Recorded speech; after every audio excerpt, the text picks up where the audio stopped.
નમસ્કાર 24 ન્યૂઝ ગુજરાતમાં આપનું સ્વાગત છે। સૌથી પહેલા જોઈએ આજના બ્રેકિંગ ન્યૂઝ। રાજ્યમાં વાવ થરાદ જિલ્લાની આશા વર્કર બહેનોની કલેક્ટર કચેરી ખાતે ઉગ્ર રજૂઆત।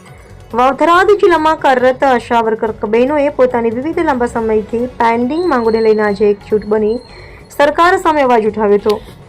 આશા વર્કર બહેનોએ પહેલા પોસ્ટ વિભાગ મારફતે મુખ્યમંત્રીને ટપાલ લખી પોતાની માંગોને વિગતવાર રજૂ કરી હતી। મુખ્યમંત્રીને રજૂઆત કર્યા બાદ આશા વર્કર બહેનો મોટી સંખ્યામાં થરાદ સ્થિત કલેક્ટર કચેરી ખાતે પહોંચી હતી। કલેક્ટર કચેરી પરિસર આશા વર્કર બહેનોથી છલકાઈ ઉઠ્યો હતો। આશા વર્કર બહેનોએ રેલી યોજી સરકાર વિરોધી સૂત્રોચ્ચાર કરીને ઉગ્ર રીતે પોતાની માંગો રજૂ કરી હતી। આશા વર્કર બહેનોએ માનદ વેતન વધારો, નિયમિત પગાર, સેવા સુરક્ષા, કામકાજની સુવિધાઓ સહિતની વિવિધ માંગોને લઈને તંત્ર સમક્ષ ધારદાર રજૂઆત કરી હતી। લાંબા સમયથી પોતાની માંગો અવગણવામાં આવી રહી હોવાનો આક્ષેપ પણ આશા વર્કર બહેનોએ કર્યો હતો। રજૂઆત દરમિયાન આશા વર્કર બહેનોએ સ્પષ્ટ ચીમકી આપી હતી કે જો વહેલી તકે તેમની માંગો સ્વીકારવામાં નહીં આવે તો આગામી સમયમાં કામકાજનો બહિષ્કાર કરવાની ફરજ પડશે, જેની સંપૂર્ણ જવાબદારી સરકાર અને તંત્રની રહેશે। Bureau report Ranabhai પારેખી, Tharad.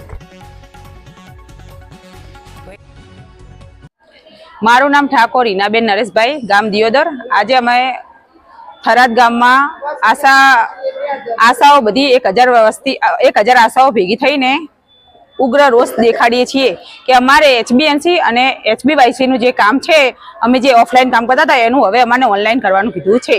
Online entry ના કરીએ તો કે એનું તમને ઇન્સેન્ટિવ મળશે નહીં। તો સરકાર શ્રી દ્વારા અમારે એવી માંગણી છે કે અમારે જે ઇન્સેન્ટિવ જે 250 રૂપિયા છે એની જગ્યાએ અમારે ઇન્સેન્ટિવમાં વધારો કરે, કાં તો પછી અમને લઘુત્તમ વેતન કાં તો ફિક્સ પગાર કરે, અને બીજું કાં તો માતા મરણ અને બાળ મરણ થાય તો અમે એચબીએનસી કે એની મુલાકાત કરવાના નથી। તો માતા મરણ અને બાળ મરણ થાય એના જવાબદાર સરકારશ્રી રહેશે, એમાં અમારે આશાઓનો કોઈ રોલ નથી, કેમ કે અમે એચબીએનસી અને એચબીવાયસી કરશું જ નહીં એટલે એ જવાબદારી અમારામાં આવતી નથી। બીજું કે હાઉસ ટુ હાઉસ સર્વે અને માતા મરણ, જેમ કે પોલિયો નાબૂદી છે, ઇમ્યુનાઇઝર છે અને હાઉસ ટુ હાઉસ સર્વે, પછી આ બધી સરકારની વિવિધ યોજનાઓ, ઇમ્યુનાઇઝેશન, પૂરું ટોટલ જે યોજનાઓ છે બધું આશાઓ દ્વારા જ કરવામાં આવે છે।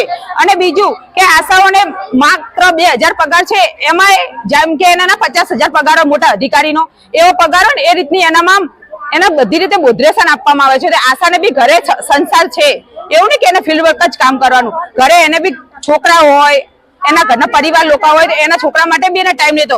અને અહીંયા થરાદ ડીડીઓ સાહેબ દ્વારા નક્કી કરવામાં આવ્યું હતું કે 8 થી 4 આશા વર્કરને ફરજિયાત કામ કરવાનું। તો પહેલું કે આશા વર્કરને ખાલી 2000 જ પગાર છે, ફિક્સ પગાર આપવામાં આવતો નહીં। અને બીજું કે આશાઓ કામ નહીં કરતી, એક એનસી હોય તો 300 રૂપિયા કાપવામાં આવે છે, ના હોય તો કે 0, તમે આ મહિને એનસી નહીં આપી તો તમને 300 રૂપિયા કાપવામાં આવશે।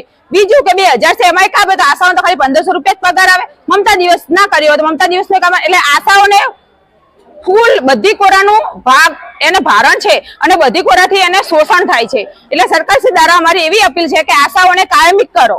અને બીજું કે આશાઓને સરકાર એમ કહે છે કે 10 થી 12 ચોપડી ભણેલી હોય, તો જ્યારે પહેલા આશા વર્કરને નક્કી કરવામાં આવ્યું ત્યારે કોઈ બેન બિચારી ભણેલી નથી, 1 કે 2 ચોપડી ભણેલી હતી, અને હવે એમ કે 10-12, એટલે બધી બહેનોને હું તો મારે સરકાર શ્રી દ્વારા એટલું જ કહેવું કે જે આશા કામ, બધી આશાઓ કામ તો કરે છે, બધાને ફિક્સ પગાર કરો અને લઘુત્તમ વેતન વધારો, બસ આટલી જ અમારી નમ્ર વિનંતી છે।